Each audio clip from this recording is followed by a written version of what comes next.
धारा 370 क्या है ये जानने के लिए 42 साल पीछे जाना होगा बेटा। अंग्रेजों ने टू नेशन थियरी के तहत हिंदुस्तान के दो टुकड़े कर दिए, एक हिंदुस्तान और पाकिस्तान।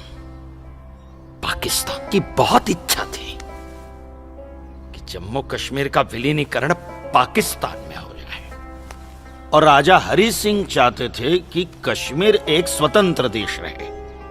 वो न हिंदुस्तान में विलीन होना चाहते थे न पाकिस्तान में, और तब पाकिस्तान ने खूनी खेल खेला। अक्टूबर 1947 में पठानी कबायलियों को जम्मू कश्मीर के खिलाफ उकसाया, कश्मीरी पंडितों का कत्लेआम करवाया। ऐसे हालात देखकर राजा हरि सिंह ने घबराकर नेहरू जी से कहा, कृपा करके आप कश्मीर को बचा लीजिए। मैं ऐसे हालात में चाहता हूं कि कश्मीर का विलीनीकरण भारत में ही हो जाए, सेना भेजिए। लेकिन जब तक भारतीय सेना कश्मीर पहुंची बहुत देर हो चुकी थी। न जाने कितने कश्मीरी पंडितों का कत्लेआम हो चुका था। कश्मीर का 1/3 हिस्सा पठानी कबायलियों ने अपने कब्जे में कर लिया था। लेकिन अपनी इस नीच हरकत के बाद भी पाकिस्तान बाज नहीं आया। पठानी कबायलियों और भारतीय सेना के बीच युद्ध जारी रखा पाकिस्तान ने। संयुक्त राष्ट्र सुरक्षा परिषद के 3 सदस्य आयोग की रिपोर्ट पर 13 अगस्त 1948 को पठानी कबायलियों और भारतीय सेना के बीच युद्ध विराम घोषित हुआ, और यह तय किया गया कि कश्मीर समस्या का हल जनमत के आधार पर ही होगा। सितंबर 1951 में मताधिकार के बाद एक बार फिर जम्मू कश्मीर के भारत में विलय की पुष्टि की गई, मगर इसी दौरान शेख अब्दुल्ला ने अपने हाथों से धारा 370 का ड्राफ्ट तैयार किया और नेहरू जी को सौंपा। सरदार पटेल और आम्बेडकर साहब की मर्जी के खिलाफ 1952 में नेहरू जी ने इसे लागू भी कर दिया।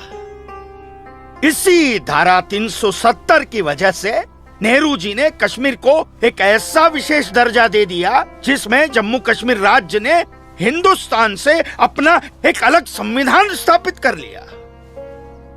इसी धारा 370 की वजह से हमारे हिंदुस्तान का राष्ट्र ध्वज अलग है और कश्मीर का भी ध्वज अलग। इसी धारा 370 की वजह से कश्मीर की कोई भी महिला यदि भारत के किसी भी अन्य राज्य के नागरिक के साथ शादी करती है तो उस महिला की नागरिकता समाप्त हो जाती है। लेकिन यदि वो महिला अगर किसी पाकिस्तानी नागरिक के साथ शादी करती है तो पाकिस्तानी नागरिक कश्मीर का नागरिक हो जाता है, हिंदुस्तान का नागरिक हो जाता है। इसी धारा 370 की वजह से भारत के किसी भी अन्य राज्य का नागरिक जम्मू कश्मीर में जमीन खरीद नहीं सकता, व्यापार नहीं कर सकता। लेकिन जम्मू कश्मीर का नागरिक भारत के किसी भी अन्य राज्य में जाकर अपना व्यापार कर सकता है, जमीन खरीद सकता है, कुछ भी कर सकता है। अरे ये बिग लैंड एबोलिशन है, क्या है पता है?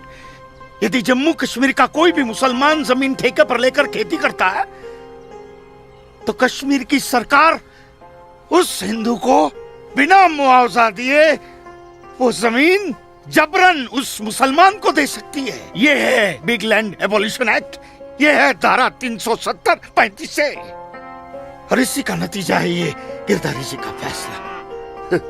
और सिर्फ यही नहीं, ये जो सरकार की ऋण निरस्तीकरण योजना है ना, इसके अंतर्गत उन सारे मुसलमानों का कर्जा माफ कर दिया जाएगा जो उन्होंने हिंदुओं से लिया। बताइए। सरकारी नौकरियों में